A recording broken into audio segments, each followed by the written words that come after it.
Nuclear બળની વાત કરું છું તો ન્યુક્લિયર બળમાં મોટા ભાગે તમને ખ્યાલ હશે કે ન્યુક્લિયસની અંદર કયા ટાઈપનું બળ હતું તમને ઓલરેડી અંદાજ છે કારણ કે આપણા ફર્સ્ટ ચેપ્ટરમાં ભણેલા છીએ અને એમાં તમને પ્રોપર ડિટેલ સાથે સમજ છે કે કયા ન્યુક્લિયસનું બંધારણ જોઈએ તો એમાં પ્રોટોન અને ન્યુટ્રોન જોવા મળે છે તો એમાં સ્ટ્રોંગ બળ લાગતું હતું. હવે સ્ટ્રોંગ બળ કેવું હતું તો કોની વચ્ચે લાગશે પ્રોટોન પ્રોટોન પ્રોટોન ન્યુટ્રોન અને ન્યુટ્રોન ન્યુટ્રોનની વચ્ચે લાગશે. કેવા પ્રકારનું હતું એ આપણને અમુક વસ્તુઓ ખ્યાલ હોય તો લઘુ અંતરીય હતું શોર્ટ રેન્જનું હતું સ્ટ્રોંગ હતું બરોબર છે અને ક્વાર્સ ફોર્સ તરીકે પણ ઓળખાતું હતું. આ બધી વસ્તુઓ ડિટેલમાં આપણે ઓલરેડી આગળ ક્યાંક ના ક્યાંક યુઝ કરી ચૂક્યા છીએ. ઠીક છે. હવે અહીંયા તમને એક વસ્તુ કહેવા માંગુ આ ફોર્સની કોઈ પણ ધારો કે એટ્રેક્ટિવ ફોર્સ હોય એનું બિહેવિયર કેવી ટાઈપનું હોય તો એનું બિહેવિયર લગભગ તમને અહીંયા આકૃતિ આપી છે એ મુજબ તમે સમજશો તો આ ટાઈપનું બિહેવિયર જોવા મળે. કોઈ પણ એટ્રેક્ટ ફોર્સ હોય જેમ કે સ્પ્રિંગના ફોર્સની વાત કરીએ તો પણ એમાં એ સેમ કન્ડિશન હશે. દૂર લઈ જાઓ તો એમ સ્થિતિ ઉર્જા ઘટવા લાગશે બરોબર છે અને નજીક આવશે સ્થિતિ ઉર્જા શું ટૂંકમાં ઇન શોર્ટ અંદર સમજવા જાઓ તો તમને ખ્યાલ આવશે સ્પ્રિંગની અંદર જ્યારે સ્પ્રિંગમાં તમે કમ્પ્રેશન કરો એને પદાર્થને દબાવો તો તમને અપાકર્ષી બળ ફીલ થશે. દૂર લઈ જાઓ તો તમને તરત ખ્યાલ આવશે કે એમાં આકર્ષી બળ ફીલ થવા લાગશે બરોબર. તો એ પ્રમાણે જ્યારે પદાર્થને દૂર લઈ જવામાં તો આકર્ષી બળ ફીલ થાય અને નજીક લાવો તો અપાકર્ષી બળ ફીલ થશે. સેમ સિચ્યુએશન આમાં પણ જોવા મળે છે ન્યુક્લિયરમાં બી. તો અહીંયા એ વસ્તુ બધી ડિટેલમાં કોમન કોન્સેપ્ટના આધારે સમજ આપી છે આપણે. ફક્ત એક ટેક્સ્ટબુકના ઉપરથી આપણે થોડું જોવાનો ટ્રાય કરીએ મોટા ભાગે સમજવાનો ટ્રાય કરીએ તો ખ્યાલ આવી જશે કયા બળ જવાબદાર છે. બીજી એક વસ્તુ તમને મેં ઓલરેડી નીટના લેક્ચરમાં એક ડિસ્કસ કરી હતી કે ભાઈ ન્યુક્લિયસમાં જોવા જાવ પ્રોટોન પ્રોટોન પણ અવેલેબલ છે તો પ્રોટોન પ્રોટોન વચ્ચે તો કયું બળ લાગે અપાકર્ષી બળ લાગશે અને અપાકર્ષી બળ લાગે તો ન્યુક્લિયસ કેવું થઈ જવું જોઈએ અસ્થાયી થઈ જવું જોઈએ પણ એ અસ્થાયી થતું નથી તો એના માટે જવાબદાર કોણ છે સ્ટ્રોંગ બળ છે જે સ્ટ્રોંગ બળ એને પકડી રાખે છે. વસ્તુમાં આપણને એવું લાગે કે સ્ટ્રોંગ બળના કારણે પ્રોટોન પ્રોટોનના વચ્ચે અપાકર્ષણ થાય તો ન્યુક્લિયસ તો અસ્થાયી થવું જોઈએ પણ એવું નહીં થતું બધી વખતે પણ એ કારણ કે એની વચ્ચે સ્ટ્રોંગ બળ છે સ્ટ્રોંગ બળ એને પકડી રાખે છે. સ્ટ્રોંગ બળ લઘુ અંતરીય છે ઓછા અંતરમાં લાગે છે. એ બધી ડિટેલ અહીંયા સમજાવી છે તમે એને ફક્ત એક સમજી અને તૈયાર કરશો ક્લિયર થઈ જશે. અહીંયા બતાવ્યું છે કે ભાઈ જો કયું ન્યુક્લિયસના ન્યુક્લિયન દીઠ બંધન ઉર્જા એ 8.8 મેગા ઇલેક્ટ્રોન વોલ્ટ છે જે પરમાણુની બંધન ઉર્જા કરતા વધુ છે. એ તો તમને સીધો ખ્યાલ છે. ન્યુક્લિયસની જે Fe ની વાત કરીએ તો એની બંધન ઉર્જા 8.8 ઘણી વધારે કહેવાય મેગા ઇલેક્ટ્રોન વોલ્ટમાં એટલે તો એ ઘણી વધારે જોવા મળે છે. તો આ ન્યુક્લિયરને પકડી રાખવા માટે કોઈક આકર્ષક બળની જરૂર પડશે અને આકર્ષણ બળ કોની વચ્ચે લાગશે તો પ્રોટોન પ્રોટોન વચ્ચે જે અપાકર્ષી બળ લાગે છે એને બેલેન્સ કરતું હોવું જોઈએ. એટલા માટે કહ્યું છે તમે સમજશો તો ખ્યાલ આવશે. જો સરેરાશ દળ ધરાવતા ન્યુક્લિયસને બંધન ઉર્જા 8 મેગા ઇલેક્ટ્રોન વોલ્ટ છે જે પરમાણુની બંધન ઉર્જા કરતા ઘણી વધુ જોવા મળે છે. સાથે બીજું કહ્યું છે કે અહીંયા એક આકર્ષી બળ ધરાવે છે જે ન્યુક્લિયસને શું કરે છે ન્યુક્લિયનને જકડી રાખે છે અને અહીંયા કહ્યું છે પ્રોટોન વચ્ચેનું કદમાં પણ જકડી રાખે એટલું પ્રબળ હોવું જોઈએ. ટૂંકમાં એ મૂળ પ્રોટોન વચ્ચે અપાકર્ષી બળ છે એના કરતા પણ કેવું હશે પ્રબળ હશે. હવે અહીંયા ન્યુક્લિયન દીઠ બંધન ઉર્જા અચળ છે. તમને યાદ આવે છે મેં કોન્સેપ્ટ સમજાવ્યું તો આગળ કે ન્યુક્લિયન દીઠ બંધન ઉર્જા અચળ છે એ એનો સેચ્યુરેશનનો ગુણધર્મ બતાવે છે અને બીજું કે એની લઘુ અંતરીય બળની માહિતી આપે છે. તો સેમ કોન્સેપ્ટ અહીંયા રિવાઇઝ કર્યો છે. ન્યુક્લિયન દીઠ અચળ બંધન ઉર્જા છે એ ટૂંકા અંતરીય બળની માહિતી આપે છે અને આવા ન્યુક્લિયસને જે બળ જોવા મળે છે એના ઘણા પ્રયોગો થયા અને એની ડિટેલ પણ અહીંયા આપણને સમજાવી છે. ઇન શોર્ટ તમે સમજતા જાઓ ક્લિયર થશે કે ન્યુક્લિયસની જે બંધન ઉર્જા 8 મેગા ઇલેક્ટ્રોન વોલ્ટ જોવા મળે છે એ પરમાણુ કરતા ઘણી વધારે છે. એનો અર્થ થયો કે એની અંદર કોઈ આકર્ષી બળ છે અને એ પ્રોટોન વચ્ચે અપાકર્ષી બળના પણ બેલેન્સમાં થઈને આગળ સમજાવાય છે બરોબર. તો એ અહીંયા હિન્ટ આપી દીધી કે આકર્ષી પ્રકારનું હોવું જોઈએ. બીજી સાથે શું કહ્યું છે કે એની બંધન ઉર્જા કેવી ગણાય છે અચળ ગણાય છે. બંધન ઉર્જા અચળ હોય તો એનો અર્થ થયો કે લઘુ અંતરીય બળો એમાં જવાબદાર છે. લઘુ અંતરીય બળ હશે એ સિચ્યુએશનમાં એની સ્ટ્રોંગ બળની એપ્લિકેશન આપી છે. હવે એના પ્રેક્ટિકલ યુઝ પરથી અહીંયા નાના પોઈન્ટ થોડા વાત કર્યા છે તો અહીંયા સમજતા જાઓ પોઈન્ટમાં કયા પોઈન્ટ આપણને રિવાઇઝ કર્યા છે એને આપણે નોટ કરી દઈશું બહાર એટલે જેથી કરીને યાદ રાખવામાં ઈઝી થઈ જશે. 3-4 પોઈન્ટ અહીંયા કહ્યું છે વિદ્યુત ભાર વચ્ચે કુલમ બળ અને દળ વચ્ચે લાગતું ગુરુત્વાકર્ષી બળ એના કરતા એ પ્રબળ છે. ઓલરેડી આ તો ખ્યાલ આવે કુલંબીય બળ અને ગુરુત્વાકર્ષી બળ કરતા એ પ્રબળ જોવા મળે છે. બીજું કોની કોની વચ્ચે લાગશે? તો આપણને ખ્યાલ છે પ્રોટોન પ્રોટોનની વચ્ચે અપાકર્ષી બળ છે એને એ કમ્પનસેટ કરે છે. તો ન્યુક્લિયસને બંધિત રાખતા બળને ન્યુક્લિયસની અંદર પ્રોટોન પ્રોટોન વચ્ચે કુલંબી અપાકર્ષી બળ છે એના ઉપર મતલબ કે પ્રભાવશાળી બનવું પડે. એટલા માટે ન્યુક્લિયર બળ એ કુલંબ બળ કરતા પ્રબળ હોય ત્યારે જ આવું બધું શક્ય થાય છે. ગુરુત્વાકર્ષી બળ કરતા તો એ પ્રબળ જ હશે. ઇન શોર્ટ આ કોની વાત કરી છે ભાઈ આપણને? તો આ ટોપિક ની અંદર જોવા જઈએ તો હું માનું ત્યાં સુધી તમને તરત ખ્યાલ આવશે કે કુલંબ બળની વાત થાય છે. કુલંબ બળ, ગુરુત્વ બળ અને સ્ટ્રોંગ બળ, આ ત્રણની ઓરલ સમજૂતી આપી છે. હવે સમજશો તો ખ્યાલ આવશે કે અહીંયા હિન્ટ આપી છે ભાઈ ન્યુક્લિયસની વિદ્યુત ભારો વચ્ચે લાગતું કુલંબ બળ, દળના કારણે લાગતું ગુરુત્વાકર્ષી બળ, એ બધા કરતા આ બળ કેવું હશે? પ્રબળ હશે. અને સાથે અહીંયા હિન્ટ આપી છે પ્રોટોન પ્રોટોનનું જે અપાકર્ષણ થાય છે એને કમ્પનસેટ કરે છે, ગુરુત્વાકર્ષી બળને કમ્પનસેટ કરે છે, એ બધા કરતા એ સ્ટ્રોંગ હશે. પહેલું એ ત્રણની કમ્પેરિઝન બતાવી. સેકન્ડ પોઈન્ટ અહીંયા રિવાઇઝ કર્યો. સેકન્ડ પોઈન્ટમાં સમજો ફક્ત એક ઓરલ ધ્યાન આપવાની જરૂર છે. મેં તમને સ્પ્રિંગનું ઉદાહરણ આપ્યું એવી જ કન્ડિશન છે. ઘટક કણોને વધારે પડતા નજીક લાવો તો કયું બળ કામ કરશે ભાઈ? તમે જો ઘટક કણોને જો વધારે પડતા નજીક લાવવામાં આવે તો એ વખતે અપાકર્ષી બળ આમાં ઇફેક્ટ કરવા લાગશે, એ દૂર જવા લાગશે. અને વધારે દૂર લઈ જાઓ તો એમાં કયું બળ કામ કરશે? આકર્ષી બળ આવશે, એને નજીક લાવશે. સેમ સિચ્યુએશન અહીંયા આપી છે.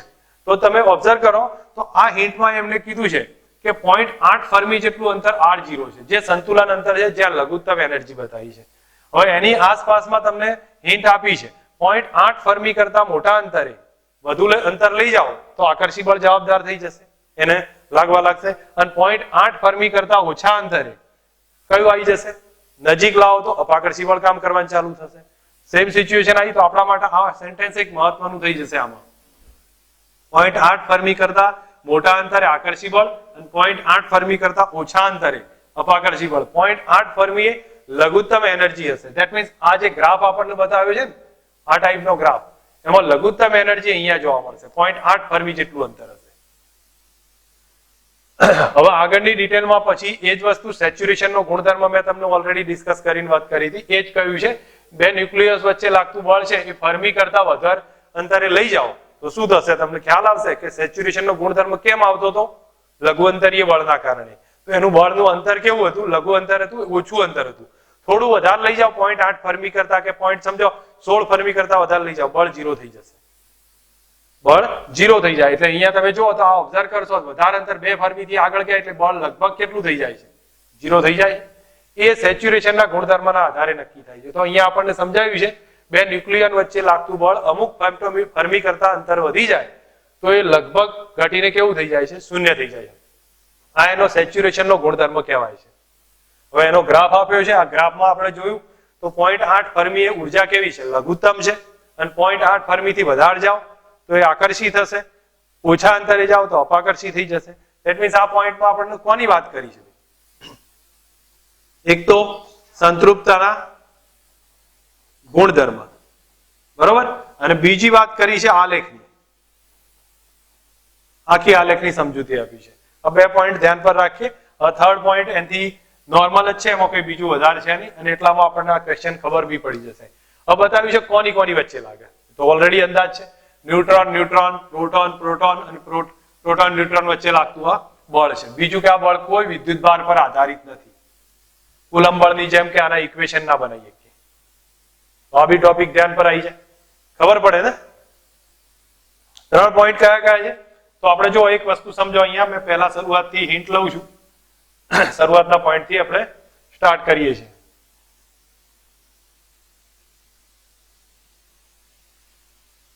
તો અહીંયા જે હિન્ટ આપી છે એમાં તમે ઓબ્ઝર્વ કરો કે પહેલા મેં કીધું ભાઈ પરમાણુના ન્યુક્લિયસ છે એની એનર્જી લગભગ 8 મેગા ઇલેક્ટ્રોન વોલ્ટ જેટલી હોય છે. તો જે પરમાણુ કરતા ઘણી વધારે હોય છે. તો આટલી એનર્જી આવી એનો મતલબ શું થયું કે એ કુલંબીય જે અપાકર્ષી બળ છે એના કરતા બી કેવું હોવું જોઈએ? પ્રબળ પ્રકારનું હોવું જોઈએ. બતાવ્યું છે એક અલગ પ્રકારનું હોવું જોઈએ, કુલંબીય અપાકર્ષી બળ કરતા પ્રબળ પ્રકારનું હોવું જોઈએ. એટલા માટે ન્યુક્લિયર દીઠ બંધન ઉર્જા પાછી અચળ ગણીએ છીએ. એટલે આ બળ કેવું છે? લઘુ અંતરીય પણ ગણી શકીએ છીએ. આ બધું ડિટેલ આપણે પ્રેક્ટિકલ થી સમજવાનું છે. પહેલા પ્રેક્ટિકલમાં આ 3ની સમજૂતી આપી હતી. તો આમાં શું કહ્યું છે તમને યાદ રહેશે ભાઈ? કુલંબ બળ, પ્રોટોન પ્રોટોન વચ્ચે લાગતું કુલંબ બળ, દળના કારણે ઉદ્ભવતું ગુરુત્વાકર્ષી બળ, એ બધા કરતા આ સ્ટ્રોંગ બળ કેવું હોવું જોઈએ? પ્રબળ છે. હવે પ્રોટોન પ્રોટોન વચ્ચે લાગતું જે કુલમ બળ છે એને પણ બેલેન્સ કરતું હોવું જોઈએ, ગુરુત્વાકર્ષી બળને પણ બેલેન્સ કરે છે, એટલે બધા કરતા ઘણું પ્રબળ જોવા મળશે. એક સેન્ટેન્સ ફરીવાર રિવિઝન કરી અને એના એક લખ્યું છે. નેક્સ્ટ સ્ટેપમાં આપણને શું કહ્યું? સેચ્યુરેશનનો ગુણધર્મની વાત કરી છે. તો અહીંયા કહ્યું છે કે જે ન્યુક્લિયસમાં ન્યુક્લિયોનને અમુક ફર્મી કરતા વધારે અંતરે લઈ જાઓ તો તરત જ એમનું બળ ઘટીને કેવું થઈ જાય છે? શૂન્ય થઈ જાય છે ને. એનું સેચ્યુરેશનનો ગુણધર્મ રજૂ કરે છે. બીજું, આ ગ્રાફ પરથી સમજીએ કે 0.8 ફર્મી એની ઉર્જા લગભગ લઘુત્તમ હોય છે. વધારે અંતરે લઈ જાઓ આકર્ષી બને છે, ઓછા અંતરે લઈ જાઓ એ અપાકર્ષી બની જશે. નેક્સ્ટ હવે પછી વાત કરી છે તો એમાં કયું કોની કોની વચ્ચે લાગે? Proton proton, proton neutron, neutron neutron વચ્ચે લાગશે. ટૂંકમાં ન્યુક્લિયનની વચ્ચે લાગે છે. અને એ કેવા પ્રકારનું છે ભાઈ? કોઈ વિદ્યુતભાર પર ડિપેન્ડ નહીં કરે, એના ગાણિતિક ઇક્વેશનો બી નહીં બને. યાદ રહે કોન્સેપ્ટ? 3 પોઈન્ટ કયા છે? મને મારા આખો ક્વેશ્ચન રિવિઝન નહીં લેવો, મારા પોઈન્ટ જોઈએ છે. કયા કયા પોઈન્ટ કીધા તમે 3 પોઈન્ટમાં? ઓકે, પહેલો આપણે સિમ્પલ હિન્ટ આપી હતી અને આલેખની અંદર વાત કરી. અને થર્ડ પોઈન્ટમાં ન્યુક્લિયન વચ્ચે લાગે છે એ બળ, એની વાત કરી લો. ક્લિયર થાય? હું લાસ્ટમાં આખું રિવિઝન લઉં છું કારણ કે આજે હું નીટ ચલાવવાનું નથી, તો લાસ્ટમાં ટોટલ રિવિઝન લઈશ અને પછી આગળ જઈશ. ઓકે, અહીંયા હવે જુઓ એક મહત્વનો પોઈન્ટ ક્લિયર થઈ ગયો છે, રેડિયો એક્ટિવિટી. રેડિયો એક્ટિવિટીનો આ ક્વેશ્ચન કોઈ એવો પ્રિપેર કરવાની જરૂર નથી, ફક્ત એક સમજ પૂરતો આપ્યો છે કે રેડિયો એક્ટિવિટી પ્રોડ્યુસ કઈ રીતે થઈ, રેડિયો એક્ટિવિટીની ડિટેલ કઈ રીતે આપણને માહિતીની સમજ આપી છે, એ બધી વિશે માહિતી ડિટેલ આપી છે. તો અહીંયા જો એક વસ્તુ સમજજો, રેડિયો એક્ટિવિટી બેકવેરલે શોધી છે, ક્યુરી એને આગળ લઈ ગયો છે. ક્યુરી એને આગળ લઈ ગયા છે, રેડિયો એક્ટિવિટી શોધ બેકવેરલે કરી હતી. હવે અહીંયા હિન્ટ આપી છે રેડિયો એક્ટિવિટી શોધ આકસ્મિક થઈ છે. તમને ખ્યાલ આવશે આ બધું ક્યારે શોધાયું છે? રેડિયો એક્ટિવિટી ક્યારે શોધાઈ છે? 1896 માં શોધાઈ છે. ટૂંકમાં 100-125 વર્ષ થયા છે આ બધું શોધાયું. પણ 100-125 વર્ષમાં વિકાસ કેટલો, મતલબ કે એની રેન્જમાં કેટલું આગળ વધ્યું છે? જે પહેલાના ટાઈમમાં હતો એના કરતા ઘણું આગળ છે. તો અહીંયા રેડિયો એક્ટિવિટીની શોધ લગભગ 1896 ની આસપાસ થઈ છે. હવે એમાં કઈ ઘટનાના આધારે એમની રેડિયો એક્ટિવિટીની શોધ થઈ હતી? તો તમે સમજજો, અમને એક હિન્ટ આપી છે, યુરેનિયમ અને પોટેશિયમ યુરેનિયમ પોટેશિયમ સલ્ફેટના ટુકડાઓ પર દ્રશ્ય પ્રકાશ આપાત કર્યો. સમજો એક કન્ડિશન આપણે ક્રિએટ કરી, યુરેનિયમ પોટેશિયમ સલ્ફેટના ટુકડાઓ પર દ્રશ્ય પ્રકાશ આપાત કર્યો, ત્યારબાદ એનો કાગળના ટુકડાઓ વડે ઢાંકી દીધો છે. કાગળના ટુકડાઓ વડે ઢાંક્યો, એની આસપાસ સિલ્વર લગાવી દીધું, ચાંદીનું આવરણ લગાવ્યું, ટુકડાઓ મૂક્યા એના, અને પછી થોડો ટાઈમ જવા દીધો, એમના એમ રહેવા દીધું આ પેકેટને, અને ત્યારબાદ એનો ફોટો લેવામાં આવ્યો, એનો ફોટોગ્રાફ લેવામાં આવ્યો, અને ફોટોગ્રાફને જો મોટો કરીને જોવામાં આવ્યો તો એમાં કાળા ડોટ્સ જોવા મળ્યા. હવે કાળા ડોટ્સ ત્યારે જોવા મળે જ્યારે આમાંથી કોઈ રેડિયેશન થતું હોય. તો એ ફોટોગ્રાફિક રીતે જોયું તો એમાં કાળા ડોટ્સ જોવા મળે જે રેડિયેશન બતાવતું હતું. રેડિયેશન બતાવ્યું એટલે એમને એક અંદાજ આવ્યો કે આમાંથી કંઈક ઉત્સર્જન થાય છે, અને એ ઉત્સર્જન એવું છે કે જે કાળા કાગળને પસાર કરી નાખે છે, ચાંદીમાંથી પણ પસાર થાય છે. એટલે એ ટાઈપનું રેડિયેશન છે જે સ્ટ્રોંગ કહી શકીએ. કાળા કાગળે એને અટકાઈ નહીં શકતો, સિલ્વર બી એને અટકાઈ નહીં શકતું, એ ટાઈપનું રેડિયેશન જોવા મળ્યું છે. તો એ રેડિયેશનને એમને નામ રેડિયો એક્ટિવ વિકિરણો આપ્યા છે. સમજ આવે છે કઈ રીતથી શોધ થઈ છે? પ્રાયોગિક ગોઠવણીને એક સમજૂતી આપી છે. યુરેનિયમ પોટેશિયમના સલ્ફેટ પર દ્રશ્ય પ્રકાશ આપાત કર્યો, ત્યારબાદ એને કાગળના ટુકડામાં લપેટી કાઢ્યો છે. કાગળના ટુકડામાં લપેટી એને હિન્ટમાં બતાવ્યું કે આસપાસ સિલ્વરના ટુકડાઓ લીધા છે, અને પછી એનો ફોટો પાડવામાં આવ્યો. થોડોક ટાઈમ પછી કલાકો સુધી રાખી ફોટોગ્રાફિક પ્લેટ ડેવલપ કરવામાં આવી, તો જોયું કે એમાં કાળા જ જણાઈ હતી, કાળા ડોટ્સ જણાયા હતા. અને એ વખતે એમને જોયું કે આ કોઈ વિકિરણનું ઉત્સર્જન થાય છે.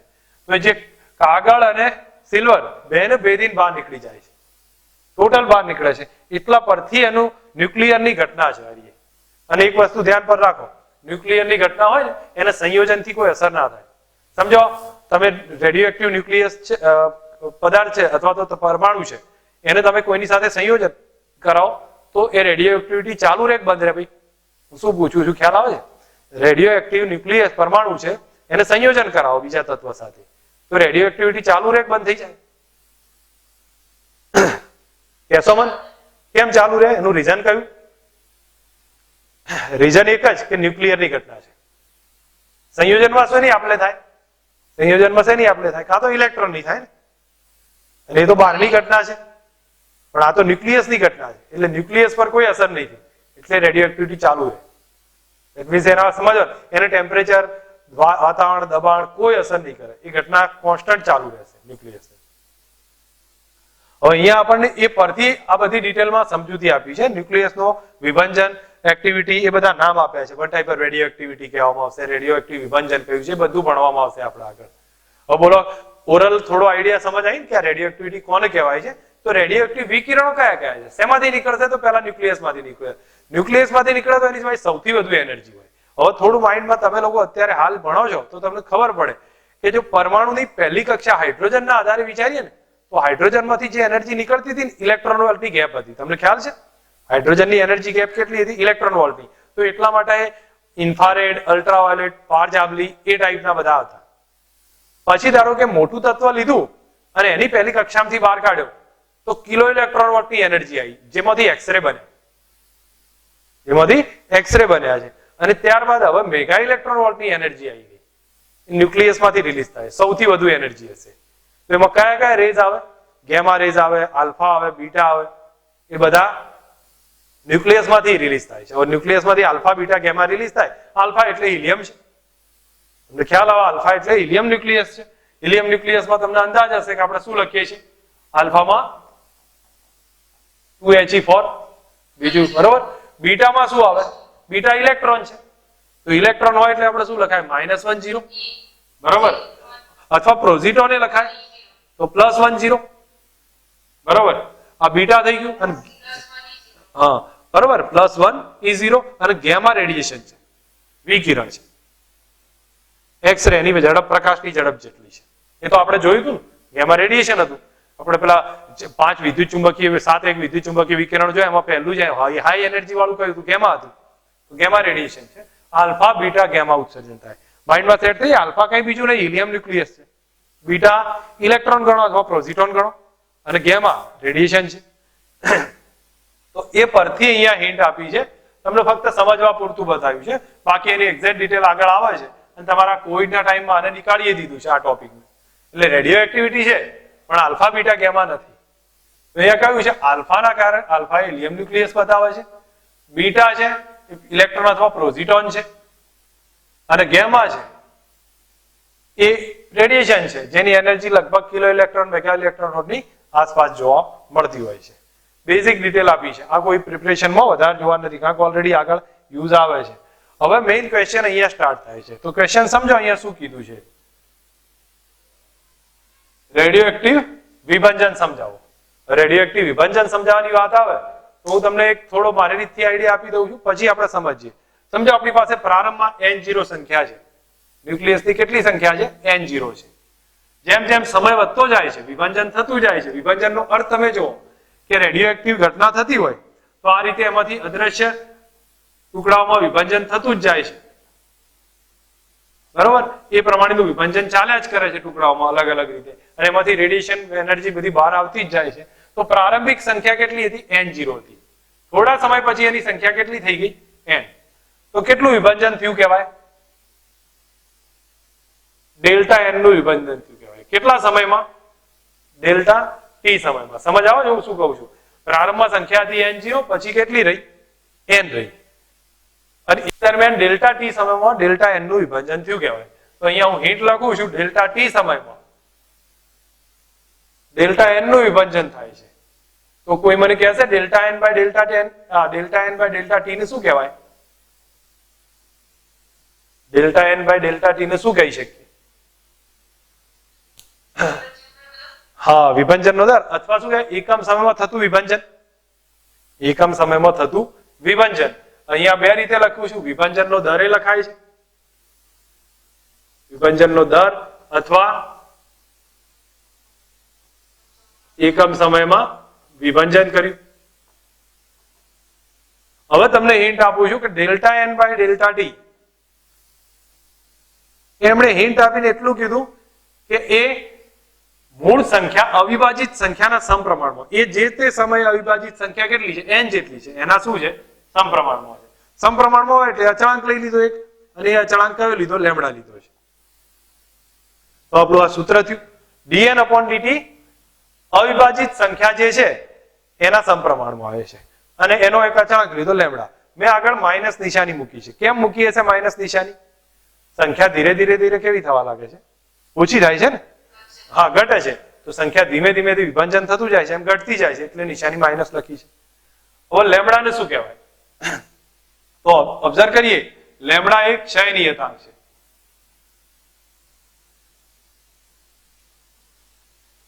અથવા રેડિયો એક્ટિવ નિયતાંક કહેવામાં આવશે. એનો એકમ કયો? Second inverse. મારી ભૂલ છે, સેકન્ડ ઇન્વર્સ. એનો એકમ થશે સેકન્ડ ઇન્વર્સ છે. બીજી એક વાત, લેમડા બી એવો છે કે દ્રવ્ય ઉપર ડિપેન્ડ કરે છે. એના ઉપર દબાણ, તાપમાન કોઈની અસર ના થાય, કોન્સ્ટન્ટ હશે, પણ એની દ્રવ્ય ઉપર ડિપેન્ડ કરશે, કારણ કે ન્યુક્લિયર ઘટનાઓ છે આ બધી. તો ઓરલી સમજો, આટલું ડિટેલ યાદ રાખો, પછી એક નાની થિયરી બની જશે જે તમને યાદ રહે એવી છે, કોઈ મોટું છે નહીં. મેં કહ્યું પ્રારંભમાં સંખ્યા કેટલી હતી? n0 હતી. ડેલ્ટા ટી સમયમાં કેટલી સંખ્યા થઈ ગઈ? n રહી. તો ડેલ્ટા ટી સમયમાં ડેલ્ટા n નું વિભાજન થઈ ગયું છે. તો એનો મતલબ થયો કે ડેલ્ટા ટી સમયમાં ડેલ્ટા n નું વિભાજન થાય તો delta n by delta T એટલે વિભાજનનો દર કહેવાય, એકમ સમયમાં થતું વિભાજન કહેવાય. હવે delta n by delta T બરાબર માઇનસ લેમડા n કર્યું. માઇનસ લેમડા n છે તો એ ઉપરથી તમે એટલું તો વિચારી શકો ને કે આના પર લેમડા શું કહેવામાં આવશે? તો ક્ષય નિયતાંક કીધો. એનો એકમ સેકન્ડ ઇન્વર્સ છે, દ્રવ્યની જાત પર ડિપેન્ડ છે, એને તાપમાન, દબાણ કોઈની અસર નહીં થતી. બીજી વસ્તુ માઇનસ કેમ લખ્યું? તો માઇનસ એટલે લખ્યું છે કે ધીરે ધીરે સંખ્યા ઘટતી જાય છે. ઓકે, એક બીજું રિઝલ્ટ બતાવો. હવે તમે આને વિકલિત સ્વરૂપમાં લખવું હોય શું લખાય ભાઈ? વિકલિત સ્વરૂપમાં લખવું હોય તો dn/dt બરાબર માઇનસ n કહેવાય, લેમડા ઇન્ટુ n થાય એટલું. આને સંકલન કરીએ આપણે. સંકલન કરીએ તો તમે એક કામ કરો, dn અહીંયા 1/n લખું છું, 1/n બરાબર, અને બરાબર માઇનસ લેમડા dt કરી શકાય ને? હવે ચેન્જ કરીએ કે આટલું ઇન્ટિગ્રેશન કરીએ.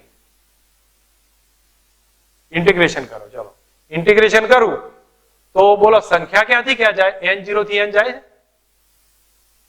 સંખ્યા પ્રારંભમાં n0 હતી, પછી n થઈ, તો n0 થી n ગઈ. સમય ક્યાં જાય? 0 થી t. ઠીક છે. 1/n નું સંકલન ln લિમિટ n0 થી n છે બરાબર માઇનસ લેમડા 1 નું સંકલન t થઈ જાય. એમાં તો 0 થી t જ છે એટલે લેમડા t લખ્યું છે. આમાં લખું તો ln n/n0 બરાબર માઇનસ લેમડા t થાય. બોલો કોઈ કન્ફ્યુઝન છે આમાં? n લખ્યું ડિવાઇડેડ બાય n0 બરાબર માઇનસ લેમડા t થશે. હવે ln કાઢ નાખવું હોય તો આ ઈના ઘાત ઉપર આવી જાય. ln કાઢ નાખો તો ઈના ઘાત ઉપર આવે. ઇટ મીન્સ અહીંયા લખું તો n/n0 બરાબર e લેમડા t. ઈના બેઝ ઉપર જતું રહ્યું તો n બરાબર કેટલા થઈ ગયા? n0 e lambda t. Step બની જાય. હવે તમને જે લોકો કદાચ થોડું ચર ઘાતાંકીય ગ્રાફનો અંદાજ હોય એ લોકોને સમજ આવશે n વર્સિસ t નો ગ્રાફ કેવો આવે. જેમ જેમ જો સમજો, તમારે કોઈ ગોખવાની જરૂર નથી. શરૂઆતમાં સંખ્યા કેટલી હતી? મેક્સિમમ હતી.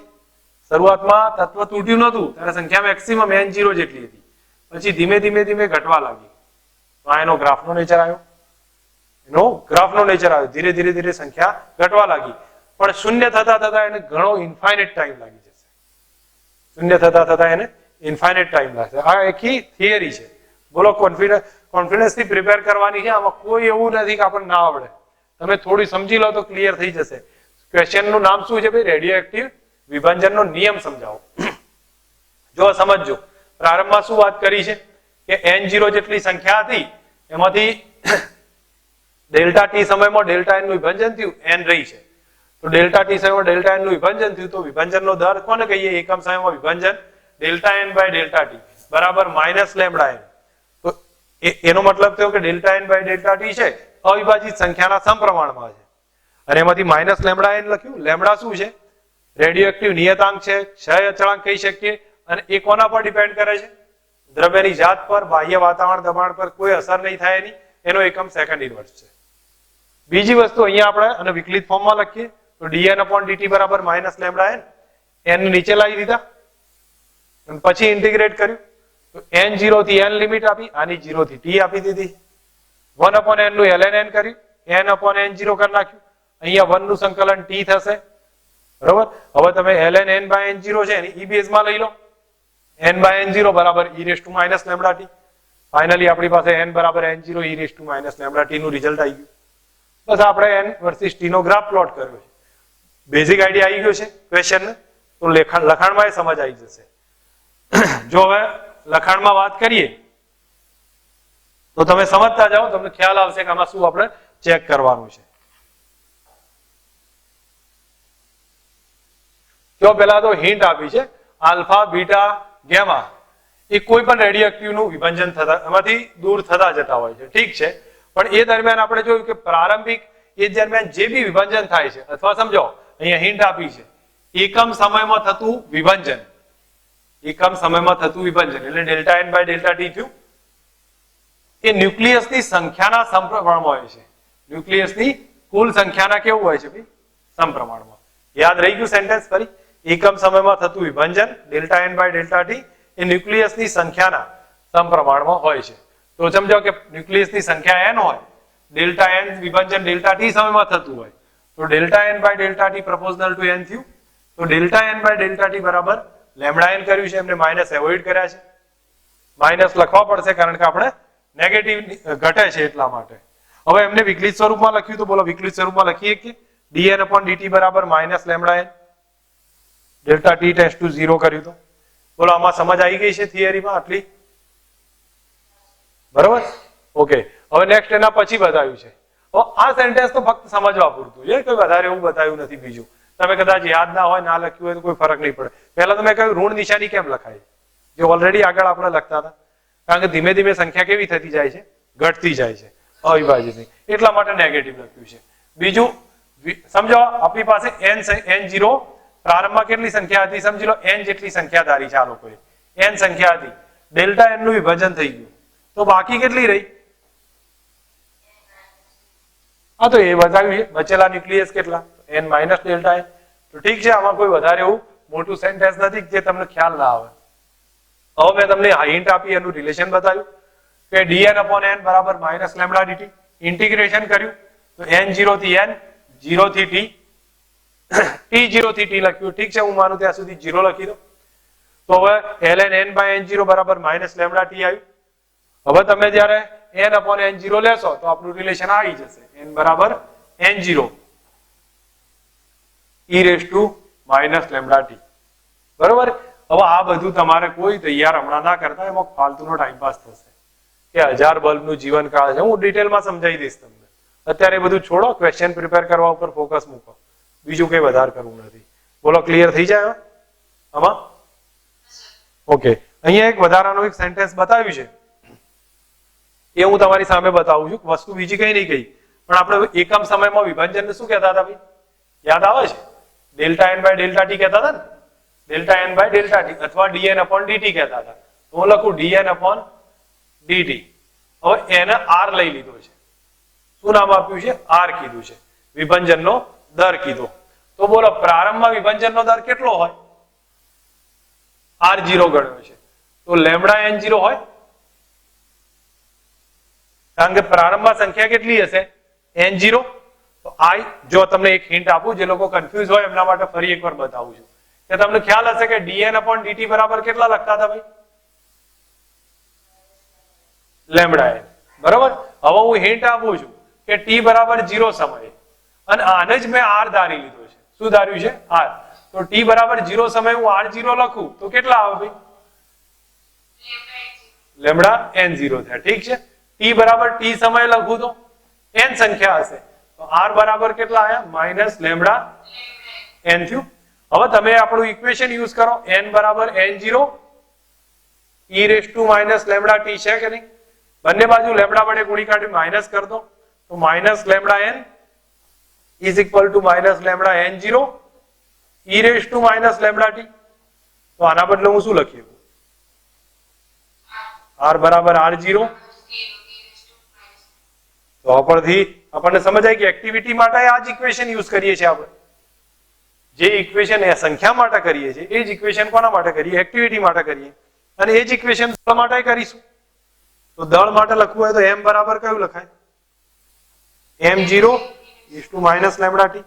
બધા માટે એ જ રિલેશન યુઝ કર્યું. તો એ વસ્તુ અહીંયા સમજાવવા આવી છે કે જો અહીંયા હિન્ટમાં બતાવ્યું કે કોઈ નમૂનાનો ક્ષય દર અથવા વિભંજન દર એ r છે. તો એકમ સમયમાં વિભંજન પામતી સંખ્યા છે એ r જ થઈ જશે. તો dn/dt આ બધું લાગુ નહીં કરવાનું, તમારે સીધું જ લખી દેવાનું છે કે dn/dt બરાબર કેટલા લખી દીધા? r કર્યા. તો r બરાબર તમે સીધું સમજાવો અથવા R0 e - lambda t આપી દો. કોઈ વધારે બીજું જોવાની જરૂર નથી. બોલો, ક્લિયર થઈ જાય આટલા સુધી? ક્વેશ્ચન? બસ આપણો આ એક ક્વેશ્ચન હતો. આના પછી તમને વ્યાખ્યાઓ આપી છે, વ્યાખ્યાઓ આપણે જોઈ લઈશું. તો હું માનું ત્યાં સુધી વ્યાખ્યાઓ સમજીએ એ પહેલા એકવાર રિવિઝન લઈ લઉં છું. શરૂઆતમાં જો ધ્યાન આપો, અહીંયા હિન્ટ આપી છે એકમ સમયમાં વિભાજન પામતા ન્યુક્લિયસની સંખ્યા એ મૂળ ન્યુક્લિયસની સંખ્યા, સોરી મૂળ નહીં પણ જે તે સમયે અવિભાજિત ન્યુક્લિયસની સંખ્યાના સમપ્રમાણમાં છે. એકમ સમયમાં વિભાજન પામતા ન્યુક્લિયસની સંખ્યા જે તે સમયે ન્યુક્લિયસની સંખ્યાના સમપ્રમાણમાં હોય છે. તો delta n by delta T proportional to n. તો delta n by delta T બરાબર માઇનસ લેમ્ડા n લખી દો. તમે ઓલરેડી પહેલાથી કહી દો માઇનસ કેમ લખીએ છીએ? કારણ કે સંખ્યા ધીરે ધીરે ઘટે છે એટલા માટે માઇનસ લખીએ છીએ. એનું વિકલિત સ્વરૂપમાં લખું ડેલ્ટા ટી ટેન્ડ્સ ટુ 0. તો dn/dt બરાબર માઇનસ લેમ્ડા n. આમાં અવિભાજિત સંખ્યા કેટલી રહે? n માઇનસ ડેલ્ટા n જેટલી રહે. તો એની અહીંયા સમજૂતી આપી દીધી છે. હવે પછી આગળ થોડી ડિટેલમાં જોઈએ તો dn/n બરાબર માઇનસ લેમ્ડા dt. n 0 થી n લીધી, 0 થી t લીધી છે. આમાં 0 જ કરી દેજો જેથી માથાકૂટ ના રહે. 0 થી t કરીએ તો ln n બાય n0 બરાબર માઇનસ લેમ્ડા t અને n બાય n બરાબર n0 e - lambda t લખી કાઢ્યું. હવે તમને મેં હિન્ટ આપી એ પ્રમાણે આ રીતે સમજાવી દો, આ બધી માથાકૂટમાંથી નીકળી જશો. વિભંજનનો દર છે એને શું ધારી લીધું છે? r ગણ્યો છે. એકમ સમયમાં થતા વિભંજન છે એને r ગણીએ તો r બરાબર dn/dt બરાબર માઇનસ લેમ્ડા n કરી નાખ્યું. તો t બરાબર 0 સમયે r0 બરાબર માઇનસ લેમ્ડા n0, t બરાબર t સમયે r બરાબર માઇનસ લેમ્ડા n. તો આ સૂત્ર લખી કાઢ્યું.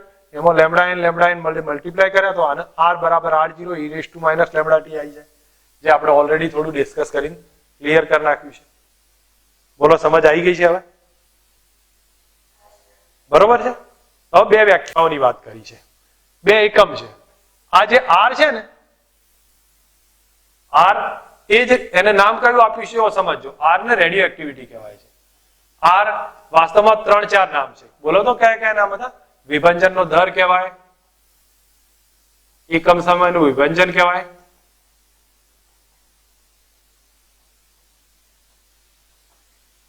અથવા એક્ટિવિટી કહેવાય છે.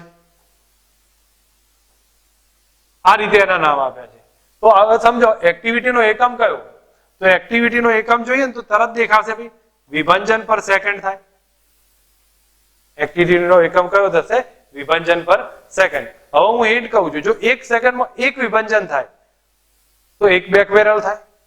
1 સેકન્ડમાં એક વિભંજન થાય તો એક બેકવેરલ. અને 1 સેકન્ડમાં 3.7 ગુણ્યા 10 ની 10 વિભંજન થાય તો એક ક્યુરી થઈ જશે.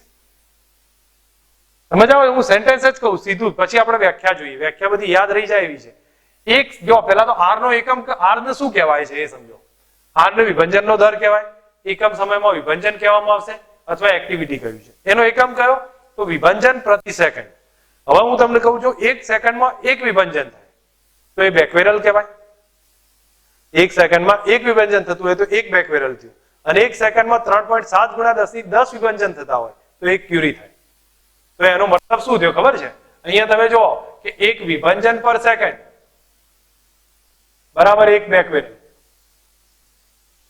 બરાબર. અથવા પછી અહીંયા જોવા જઈએ તો અહીંયા લખું 3.7 ગુણ્યા 10 ની 10 વિભંજન પર સેકન્ડ, અથવા 3.7 ગુણ્યા 10 ની 10 બેકવેરલ બરાબર એક ક્યુરી. એક ક્યુરી છે. જો સમજજો, એક વિભંજન પર સેકન્ડ બરાબર એક બેકવેરલ. એટલે 3.7 ગુણ્યા 10⁷ વિભાજન પર સેકન્ડ બરાબર આટલા બેકવેરલ બરાબર 1 ક્યુરી. હવે તમે અહીંયા વ્યાખ્યા જો, વ્યાખ્યામાં તરત ખ્યાલ આવી જાય એવો છે, કોઈ મોટી વસ્તુ બતાવી નથી. એક્ટિવિટીનો એકમ બેકવેરલના નામ પરથી બેકવેરલ આપ્યું છે. એક બેકવેરલ એટલે 1 વિભાજન પર સેકન્ડના બરાબર થાય છે. અને 1 ક્યુરી એટલે કેટલા થાય? 3.7 ગુણ્યા 10⁻10 વિભાજન પર સેકન્ડ અથવા એટલા બેકવેરલ. યાદ રહી જાય એકમ? એકમ મોટા છે નહીં, આપણે ઉપયોગમાં લેવાના છે. બોલો, ક્લિયર થાય ને? હા, તો હું 2 મિનિટ આપું છું. 2 મિનિટ આપું. થોડુંક તમારી પાસે બુક હોય તો જોઈ લો, આમાં એક કામની વસ્તુ છે એટલા માટે. બરોબર, પછી ડિટેલ બીજી બતાવું છું.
એક કામ કરશો, તમે લોકો આનો ફોટોગ્રાફ લઈ લો, મતલબ કે કામ લાગશે સ્ક્રીનશોટ, તમને સમજવામાં જલ્દી યાદ રહેશે થિયરી.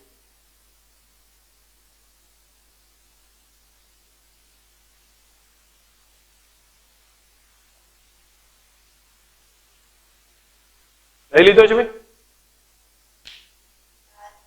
ઓકે, હવે જો હું આ 2 થિયરી રિવિઝન લઉં છું, પછી એક નાનો પોઈન્ટ છે એ આપણે રિવિઝનમાં સેટ કરી લઈએ છીએ. હવે જો આ પહેલા તો આગળની શરૂઆતથી લઈ અને અહીંયા સુધી રિવિઝન કરી દઉં, જેથી અત્યારે તૈયાર થઈ જાય, ઘરે જઈને એમાં ટાઈમ પાસ કરવાનો મતલબ નહીં રહે. બરોબર, ચલો ન્યુક્લિયર બળ વિશે સમજીએ. તો આ પહેલો પેરેગ્રાફ હું સમજાવું છું, બાકીના પોઈન્ટમાં તમે મને હેલ્પ કરજો શું કરવાનું છે. પહેલા બતાવ્યું કે ભાઈ ન્યુક્લિયસની એનર્જી પર ન્યુક્લિયન બંધન ઉર્જા કેટલી છે? 8 મેગા ઇલેક્ટ્રોન, જે પરમાણુ કરતા કેવી છે? ઘણી વધારે છે. એનો મતલબ શું થયો કે કુલંબીય અપાકર્ષી બળ છે ને એના કરતા આકર્ષી બળ કોઈ હોવું જોઈએ.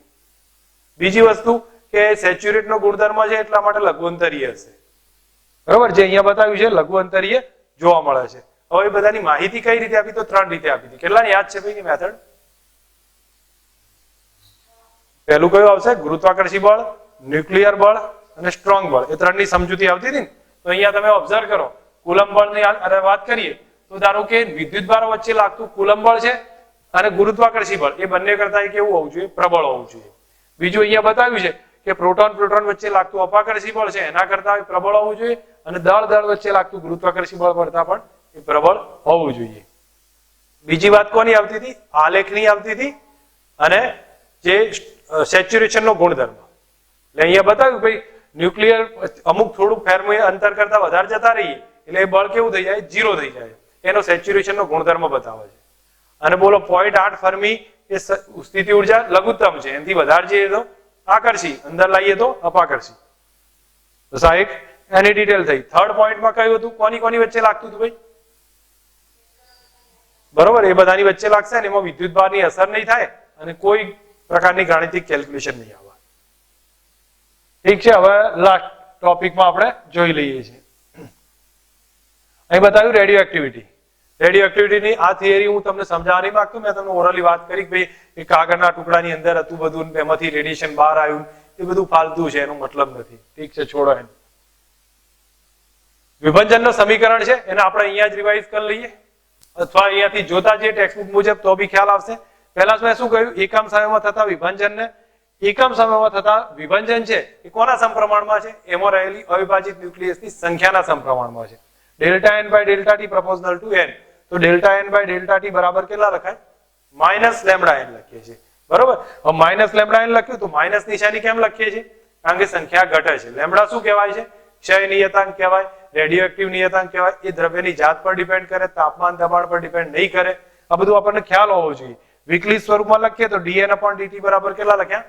-λn. ઠીક છે, આ સ્ટેપ પૂરું કર્યું. હવે પછી અહીંયા જોઈએ, અહીંયા મેં તમને હિન્ટ આપી દીધી છે ઓલરેડી, એટલે એમાં વધારે ટાઈમ બગાડતા નહીં. dn/n બરાબર -λ/dt. n0 થી n જશે, 0 થી t -λ/dt કર્યા. હવે તમે ફાઇનલી ln n/n0 બરાબર -λ/t સ્ટેપ આવી ગયું. આ સ્ટેપ આવશે તો તમારે બીજું આમાં કંઈ કરવાની જરૂર નથી, સીધું જ n/n0 બરાબર કયું લખ્યું? e⁻⁻ હવે મેં તમને હિન્ટ આપી છે એ પ્રમાણે r કોને કહેવાય છે? એકમ સમયમાં થતા વિભાજનને કહેવાય, અથવા વિભાજનનો દર કહેવાય છે. એ બધું જ આપણે એની અંદર કહીએ છીએ. તો એ વખતે t બરાબર 0 સમયે r0 કેટલા? -λn0. t બરાબર t સમયે r બરાબર -λn, તો આમાં -λ વડે મલ્ટીપ્લાય કરી દો તો r બરાબર r0 e⁻⁻t આવી જશે, જે આપણા માટે અહીંયા સમજાવી દીધું છે. બાકી બધું કઈ ડિટેલમાં જોવાનું નથી. લાસ્ટ ટોપિકમાં શું વાત કરી છે? એક વિભાજન પર સેકન્ડ એટલે એક બેકવેરલ થાય, અને એક ક્યુરી એટલે 3.7 ગુણ્યા 3×10 વિભાજન પર સેકન્ડ બરાબર આટલા જ બેકવેરલ છે. યાદ રહી જાય? બરોબર ને? ક્લિયર? હવે તમને આગળ જે છે એ અર્ધાયુષ્યની વાત કરીશ. હું અર્ધાયુષ્ય સમજાવું એના માટે આને પોઈન્ટને એવોઇડ કરી દઉં છું. ઠીક છે, અને એક જ મિનિટ અર્ધાયુષ્ય અહીંયા સમજાવી દઉં છું. તો અર્ધાયુષ્યનો મતલબ તમને લોકોને યાદ હશે ને? જે લોકો આરસી સર્કિટ ભણ્યા એમને તો ખબર હશે હાફ લાઈફના આધારે. તો આપણે એક કામ કરીએ છીએ, ધારો કે t બરાબર τ½ સમયે સંખ્યા છે એ પ્રારંભિક કરતા અડધી થાય છે. બરાબર? t બરાબર τ½ સમયે એ સંખ્યા કેટલી થઈ જાય છે? પ્રારંભિક કરતા અડધી, n0/2. તો આપણું સૂત્ર કયું લખું ભાઈ?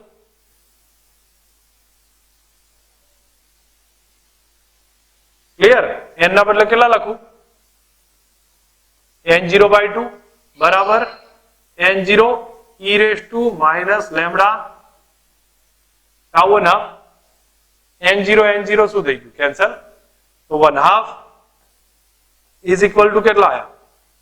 1/e⁻+ λt થઈ જાય ને, કારણ કે નીચેથી નીચે ગયું એટલે પ્લસ થઈ ગયું. તો ક્રોસમાં ગુણાકાર 2 ને કરી સરખાઈ દઈએ.